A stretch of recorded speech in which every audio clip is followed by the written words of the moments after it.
నమస్తే, నేను మీ అశోక్ గౌని మాట్లాడుతున్నాను. వారధి టీవీ లేదా వారధి 007 ఛానల్ ఎవరైనా సబ్స్క్రైబ్ చేసుకోవాల్సిన కోరుచున్నాం. ఈరోజు మన సబ్జెక్ట్ వచ్చేసి మెయిన్గా తల్లిదండ్రులు. ప్రతి ఒక్కరూ ఏదో ఒక రోజు మరి తల్లిదండ్రుల పాత్ర పోషించాలి ఈ మానవ జన్మ ఎత్తినప్పుడు. ఆ యొక్క తల్లిదండ్రులు ఒకరో ఇద్దరు పిల్లల్ని కనడము పెంచడం జరుగుతూ ఉంటుంది. మరి పెంచే క్రమంలో మరి వాళ్ళ బాధ్యత ఏంది, బరువు ఏందని చెప్పేసి మనం ఈరోజు డిస్కషన్ తీసుకోవడం జరిగినది. అమ్మ అనే వ్యక్తి నవమాసాలు మోసి జన్మనిస్తుంది, అల్లారు ముద్దుగా పెంచుకుంటుంది. ఆ తర్వాత తండ్రి పాత్ర స్టార్ట్ అవుతుంది. తండ్రి పాత్ర ఎక్కడి నుంచి స్టార్ట్ అవుతుంది అంటే ఎగ్జాక్ట్లీగా మనము ఎల్కేజీలో నర్సరీలో జాయిన్ చేసిన కాడికి అప్పటి నుంచి కూడా వేలాది ఫీజులు స్కూల్కి కట్టడం జరుగుతుంటుంది. మరియు బుక్స్ కావచ్చు, డ్రెస్సులు కావచ్చు, రకరకాలుగా ఆ యొక్క కొడుకుని కావచ్చు, కూతుర్ని కావచ్చు, ఆ యొక్క తండ్రి తనకు శక్తిని మించి కూడా సాధడం జరుగుతూ ఉంటుంది. ఎక్కడైనా సరే చిన్నపాటి పని దొరికిన ఆ పని చేసి మరి నా పిల్లలకు మంచి భవిష్యత్తు ఉండాలని చెప్పేసి కోరుకున్న వాడే తల్లిదండ్రులు.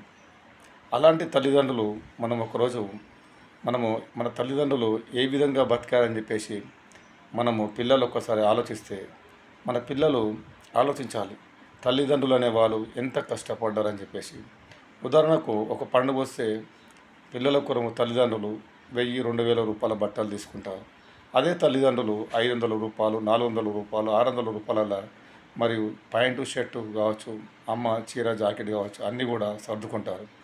అదే తండ్రి ఒక 10,000 రూపాయలు ఉద్యోగం చేసి సంసారం నడిపించేటువంటి వ్యక్తి అవలీలగా 10,000తోటి సంసారాన్ని నెట్టుకు రాగలుగుతాడు.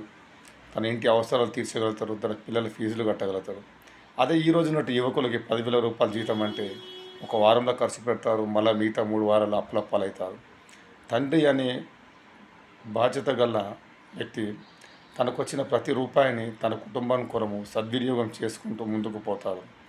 ఏనాడు కూడా తండ్రి తనకంటూ ఒక ఆస్తి ఉండాలి, తనకంటూ ఒక బంగారు చైన్ ఉండాలి, తనకంటూ ఒక బంగారు బంగ్లా ఉండాలని చెప్పేసి ఏనాడు కూడా కోరుకోడు. తండ్రి అనే వ్యక్తి నా పిల్లలకి మంచి భవిష్యత్తు ఉండాలా, నా పిల్లలు మంచి ఉద్యోగం చేయాలా, మంచి పొజిషన్లో ఉండాలా అని చెప్పేసి కోరుకుంటాడు తప్పే కానీ నాకు కారు ఉండాలని చెప్పేసి, నాకు బంగ్లాలు ఉండాలని చెప్పేసి తండ్రి ఏనాడు కోరుకోడు. ఒకవేళ తన కొడుకులు పైజుకులైనా సరే వాళ్ళపైన ఎలాంటి ఆశలు కానీ పెట్టుకోడు తండ్రి. వాళ్ళు మానవతంగా చూసిన వాళ్ళు లేకుండా లేదు, నా కొడుకులు చల్లగా బతకాలని చెప్పి దీవించేవాడే తండ్రి. అలాంటి తండ్రికి ఎంతమంది కొడుకులు, కూతుర్లు మరియు వాళ్ళకు విలువ ఇస్తున్నారు, వాళ్ళకు ఏ విధంగా సేవ చేస్తున్నారు. మరి తండ్రి అనే వ్యక్తిని పిల్లలు పెద్ద ప్రయోజకులైన తర్వాత పెద్ద పెద్ద ఉద్యోగాలు చేసినప్పుడు తన తండ్రిని పరిచయం చేయని కూడా మోమాట పడతారు, సిగ్గుపడతారు. ఎందుకంటే తన తండ్రికి తెల్లగడ్డము, తెల్ల ఎంటికలు, ఊసిపోయిన ఎంటికలతో బట్టతలతో ఉండడని చెప్పేసి వ్యంగ్యంగా మాట్లాడుతూ ఉంటారు. దయచేసి పిల్లలందరూ కూడా ఆలోచించాలి. తల్లిదండ్రులు లేనిది మీ జన్మ లేదు, తల్లిదండ్రులు లేనిది మీ భవిష్యత్తులు ఉండకపోతుండే. మరి వాళ్ళ కష్టంతో ఈరోజు మనం ఇంత పెద్దవాళ్ళం అయ్యామని చెప్పేసి భావించాలి. మరి తల్లిదండ్రులను గౌరవించే వాళ్ళు ఎంతమంది ఉన్నారో దయచేసి కామెంట్ బాక్స్లో ఆ యొక్క తండ్రి పేరు మరియు కొడుకు పేరు మరియు ఆ యొక్క గ్రామం పేరు ఖచ్చితంగా రాయాలని చెప్పేసి కోరుచున్నాను. ఎందుకంటే తండ్రి పాత్ర ఎట్లాంటిదంటే ఈ ప్రపంచంలో మన మహాశివుడు లాంటిది. అలాంటి వ్యక్తి ఎండతో వానకు నాంతూ చలికి వణుకుతూ కూడా తన సంసారం కొరము, తన పిల్లల భవిష్యత్తు కొరము ఏనాడు కూడా తండ్రి అనే వ్యక్తి వెనకడుగు వేయడు. ఒకవేళ ఉదాహరణకు ఒకసారి ఒక తండ్రి అనే వ్యక్తి 2 కిలోమీటర్లు పోవాలని చెప్పేసి బస్ స్టాప్లో నిలబడతాడు. బస్సు రాకుంటే అతను కాలినడకనైనా సరే వెళ్తాడు. ఎందుకంటే 15 రూపాయలు 20 రూపాయలు మిగిలినా సరే ఆ స్థానంలో మనకు ఒక అరకిలో చక్కెర వస్తుందని ఆలోచిస్తాడు. అదే పిల్లలు 2 కిలోమీటర్లు పోవాలంటే ఓలానో, ఊబర్, కారు కానీ, బైక్ కానీ తీసుకొని వెళ్తూ ఉంటారు. ఇది తండ్రికి పిల్లలకు ఉన్న తేడా అని చెప్పేసి నేను కేవలం ఒక మచ్చిక ఉదాహరణ చెప్తా ఉన్నాను. అందరి పిల్లలు చెడ్డవాళ్ళని చెప్తలేరు, అందరి పిల్లలు మంచి వాళ్ళని చెప్తలేరు. కానీ చెడ్డ తండ్రి అనేవాడు 99% ఉండరు. ఉంటే గింటగిన ఒక 1% మాత్రమే ఉంటారు. ఇంత వ్యవస్థలో 99% ఉన్నటువంటి తల్లిదండ్రుల ప్రేమ అభిమానాన్ని వదిలేసుకొని భార్య అనే రాగానే, భర్త అనేవాడు రాగానే తల్లిదండ్రులను తీసుకుపోయి అనాథాశ్రమంలో చేర్చడం, వాళ్ళని పనికిరాని వాళ్ళలాగా చూడడం అనేది భావ్యం కాదు. వాళ్ళు ఇంట్లో ఉంటే మరి మీ యొక్క పిల్లల్ని ఆడిస్తారు, ఎత్తుకుంటారు, వాళ్ళకు అన్నం తినిపిస్తారు, వాళ్ళతోటి సరదాగా ఉంటారు. చివరి క్షణంలో కావాల్సినది తల్లిదండ్రులకు ఓల్డేజ్ హోమ్ కాదు, మీ అందరితోటి ప్రేమానురాగాలు పంచుకొని జీవితం సార్థకం చేసుకొని వెళ్ళిపోవడమే తప్పితే కానీ మీరు సంపాదించే ఆస్తులకెళ్ళి వాళ్ళకు 10% 20% ఇవ్వమని ఏ తల్లిదండ్రులు కోరరు. నేను పిల్లల్ని ఒకటే కోరుతా ఉన్నాను, మీ తల్లిదండ్రులకు ఏదైనా ఆపద కానీ అనారోగ్యం కానీ ఉంటే దయచేసి వాళ్ళని దగ్గరుండి చూసుకోండి. ఆస్తులు శాశ్వతం కాదు.